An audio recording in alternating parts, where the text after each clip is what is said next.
అబ్బాయిలా పుడితే బాగుండా? వాళ్ళకి లేవా కష్టాలు? ఏం తెలియని వయసు నుండి కూడా ఏడుస్తే నువ్వు ఏడవకూడదురా అబ్బాయివి అంటారు. పాపం దేవుడు వాళ్ళకు కూడా కన్నీళ్ళేగా ఇచ్చాడు. పెరిగి పెద్దే చదువు కంప్లీట్ చేశాక అప్పుడు స్టార్ట్ అవుతుంది వీళ్ళకి లైఫ్తో అస్సలైన ఫైటింగ్. ఏది ఏమైనా సరే వాళ్ళ కాళ్ళ మీద వాళ్ళు నిలబడాల్సిందే. లైఫ్ అండ్ డెత్ క్వశ్చన్ వాళ్ళకి.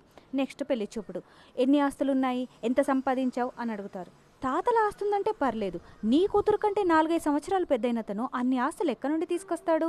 కట్నం తీసుకుంటే తీసుకున్నవాడు గాడిద, తీసుకోకపోతే ఏం లోపం ఉందో ఏమో.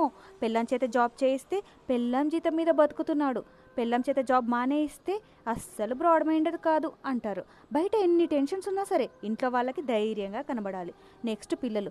9 నెలలు మోసిన కన్న తల్లి గ్రేట్, సూపర్. కానీ వాళ్ళని లైఫ్ లాంగ్ మోయాల్సింది ఈ తండ్రి, అంటే నువ్వన్న అబ్బాయి. కావలసినవన్నీ వాళ్ళకు తీస్తూ కంటికి రెప్పలా చూసుకుంటాడు, కానీ ఆ పిల్లలకి కటువుగా కనబడతాడు.